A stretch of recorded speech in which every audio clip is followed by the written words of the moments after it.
안녕하세요. 열린 요양보호사교육원 장혜영 강사입니다. 이번 시간엔 제3장 기본 요양보호 강론 1단원 신체활동 지원의 투약돕기의 기본 원칙 살펴보겠습니다. 자, 먼저 투약돕기 방법을 보겠습니다. 첫 번째로 요양보호사가 임의로 약을 갈거나 쪼개지 말고 의료진에게 문의합니다. 여기 하단에 보이는 여기 그림에 이렇게 약이 가운데 분할선이 있어요. 그러면 약을 쪼개도 되고 그리고 분쇄해도 됩니다만 우리가 이런 것이 없는데 약을 못 드시네 하면서 다 이렇게 잘라주시거나 갈아주실 수가 없습니다. 그래서 이런 경우에는 반드시 의료진에게 문의를 해주시는 것이 좋겠고요. 자, 유효기간이 지난 약은 또 확실하지 않은 약은 절대 사용해서는 안 되겠죠. 자, 그 다음에 이제 위험한 상황이 잘못 복용하는 경우들이 가끔 생기는데 이때는 반드시 시설장님이나 간호사에게 보고를 해주셔야 되겠습니다. 자, 두 번째 단원으로 경구약 돕기 방법 보겠습니다. 먼저 손을 씻고 약 포장지 겉면에 있는 대상자 이름 먼저 확인해야겠죠. 그래서 확인하고 침상머리를 높이고 반좌위를 취해주시면, 반좌위라고 하는 것은 앉은 자세에서 약간 이렇게 상체가 약간 뒤로 간 자세긴 합니다. 그렇지만 이제 상체를 높여주셔야 더 살에 안 걸리고 약을 드실 수 있는 체위라, 사실은 이제 앉아서 드실 때는 좌위, 앉아서 드시는 게 더 좋은데 반좌위도 일단 좋은 자세로 보고 있어요. 그래서 침상머리를 높여주시는 것이 중요하다 이렇게 보고요. 두 번째로는 투약 후 입을 벌리게 하거나 질문을 하여서 전부 약이 투약되었는지 확인합니다. 간혹 입에 남아있는데 이걸 모르시는 경우들은 다시 나중에 사례가 걸릴 가능성이 있습니다. 그래서 반드시 다 투약되었는지 확인해 주시고요. 자, 그리고 세 번째는 약을 드시면서 기침, 구토하는 경우가 있습니다. 이때도 응급 상황이죠. 이럴 때 시설장이나 간호사에게 보고를 해주셔야 되겠습니다. 자, 세 번째로 이제 경구약 복용할 때 주의사항이 있습니다. 각각의 약 복용에 따른 내용이 좀 틀리는데요. 자, 가루약 같은 경우는 숟가락을 사용해서 약간의 물에 녹인 후에 투약하는 것이 좋습니다. 약의 용량이 적을 때는 주사기를 사용하시는 게 좋겠고요. 자, 세 번째 알약은 약병에서 우리가 손으로 꺼내는 것이 아니라 약병에서 약 뚜껑으로 옮긴 다음에 그리고서 손으로 옮겨주시는 것이 좋습니다. 손으로 만진 약은 약병에 다시 넣지 않아요. 이렇게 되면 손에 있는 세균들이 들어가서 약 전체가 오염될 가능성이 있습니다. 자, 네 번째로는 약의 개수가 많은 경우가 있어요. 이때는 2번이나 3번에 나누어 투약해 주시면 되겠습니다. 다섯 번째로 대상자가 손을 떨거나 약을 분실할 우려가 있으면 직접 입안에 넣어 주시면 되겠고요. 여섯 번째로는 위장관에서 흡수가 잘 되도록 하기 위해서 어떻게 해야 돼요 하면은 충분한 물을 줍니다. 물이 충분하지가 않으면 약이 잘 녹지가 않습니다. 그래서 충분한 물을 꼭 챙겨주셔야 하고요. 자, 일곱 번째는 물약입니다. 물량은 뚜껑을 열어서 뚜껑의 위가 바닥으로 가게 해주셔야 되는 거죠.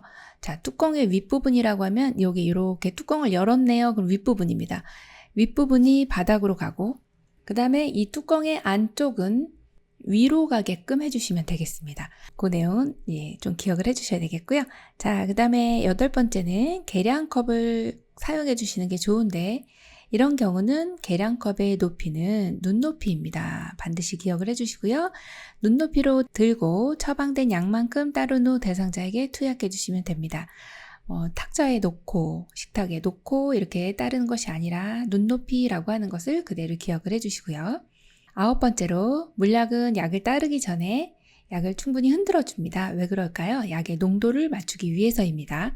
자, 열 번째로 색이 변화였거나 혼탁한 약물은 변질된 겁니다. 그래서 폐기해 주시는 게 맞고요.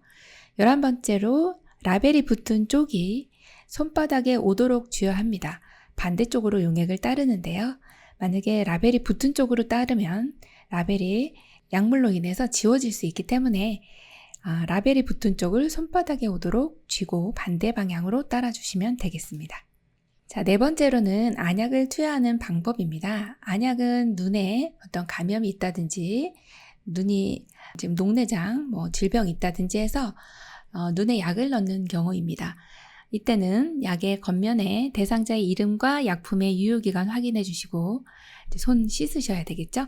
그리고 장갑을 좀 껴주시면 좋겠습니다. 두 번째로는 멸균수나 생리식염수를 적신 멸균솜으로 자, 눈을 닦아줄 때는 항상 안쪽에서 바깥쪽으로 닦아주셔야 됩니다.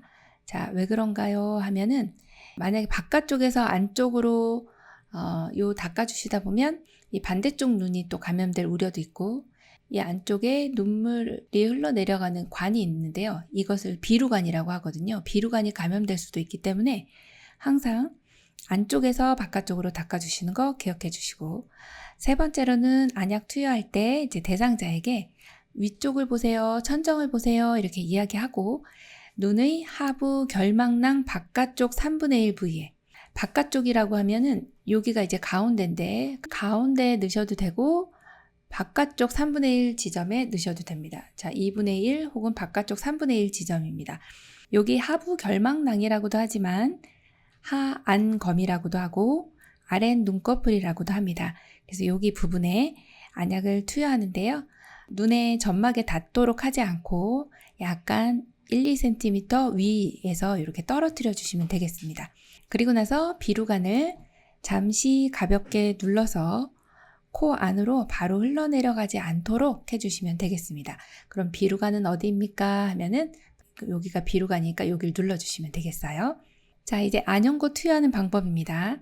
외부 공기에 오염돼 있을 수 있기 때문에 처음 나오는 것은 거즈로 닦아버리시고 두 번째로는 하부 결막낭 위 튜브를 놓고 안쪽에서 바깥쪽으로 안연고를 2cm 정도 짜 넣어주시면 됩니다.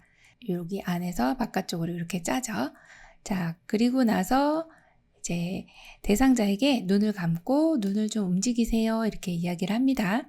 자, 그리고 멸균 생리식염수에 적신 멸균솜으로 닫고 뚜껑을 닫아주시면 되겠습니다.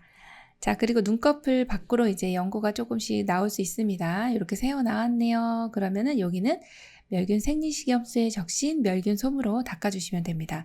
눈만큼은 우리 눈에서 가장 또 소중한 부분이기도 하고 점막이기도 해서요. 감염이 되면 안 되는 내용입니다. 그래서 반드시 멸균 생리식염수에 적신 멸균솜을 사용한다. 그 내용을 알고 계시면 되겠습니다. 자, 귀약 투여하는 방법입니다. 먼저 귀약 투여 시 대상자가 치료의 귀를 위쪽으로 해주시면 투약하기가 쉽겠죠. 자, 두 번째는 면봉에 용액을 묻혀서 대상자의 귓바퀴와 외이도를 깨끗하게 닦아줍니다. 자, 그리고 세 번째 내용은 상당히 중요한 내용입니다. 손으로 약병을 따뜻하게 하거나 잠깐 동안 약병을 온수에 담급니다.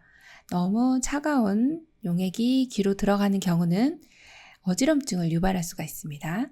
현기증이 일어날 수 있다는 거죠. 그래서 약간 따뜻하게 한다. 그 내용 기억해 주시고 네 번째는 귓바퀴 윗부분을 자, 후상방 많이 시험에 나옵니다. 기억해 주시고요.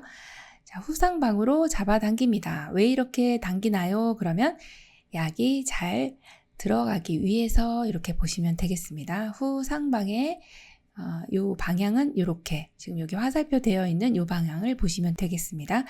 측면을 따라 약을 점적합니다. 중앙에 똑 떨어뜨리면 귀가 굉장히 이제 예민한 부분이라서 깜짝 놀래죠. 네, 그래서 측면을 따라 이렇게 흘러내려갈 수 있도록 점적을 해주시고 귀 입구를 잠깐 눌러줍니다. 자, 귀에 보시면은 요 입구에 이렇게 볼록하게 튀어나와 있는 부분이 있어요. 여기를 살짝 눌러주시면 되고 그리고 5분간 누워 있어야 귀에 흡수가 잘 되겠죠. 5분간 누워 있는다 요거 기억해 주시고 그리고 작은 솜을 한 15분에서 20분 정도 귀에다 느슨하게 끼워 놓았다가 제거해 주시면 됩니다. 자, 일곱 번째로는 주사 주입 돕기 방법입니다. 자, 첫 번째로 수액병은 항상 대상자의 심장보다 높게 해주시면 되겠고요. 그리고 정맥 주입 속도가 일정하게 유지되는지만 봐주시면 돼요. 주사 주입은 의료인이 하는 거기 때문에 우리가 주사를 놓는다 이런 내용은 뺀다라든지 이런 것은 요양보 선생님이 할 것은 아니지만 주사 맞으시는 분을 옆에서 우리가 잘 들어가는지는 확인을 해야 된다 이런 내용이고요. 혹은 또 주사 부위에 발적 있거나 부종, 통증이 있는 경우는 예사로운 상황이 아닌 거죠. 그래서 이럴 때는 조절기를 잠근다. 뭐 응급 상황이라든지 비상 상황이면 잠근다 요거 기억해 주시고 즉시 간호사에게 보고를 해 주셔야 조치를 취합니다. 자, 그리고 4번도 이제 시험에 많이 출제가 됐었고요. 요거 알고 계셔야 되겠네요. 간호사가 바늘을 제거했어요. 네, 간호사가 제거합니다. 그리고 나면 1에서 2분간 알코올 솜으로 지그시 누릅니다. 절대 비비지 않아요. 왜 그래요? 피멍이 들기 때문입니다. 혈관이 손상이 되어서 이 바늘 꽂았던 혈관이 막 문질러 버리면 거기서 이제 출혈이 되면서 멍이 드는 거죠. 네, 그렇게 되지 않도록 하려면 절대로 비비지 않아요. 이걸 기억해 주시면 되겠고요. 자, 마지막 이제 약 보관 시 주의사항입니다.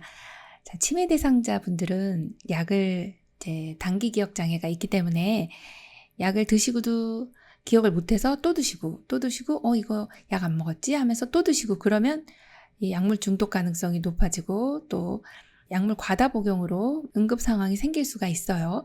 그래서 가능하면 약 상자에 넣어 놓으시고 또 이를 채워 놓으시는 게 좋습니다. 자물쇠를 채워 놓으시면 네, 안전하겠죠.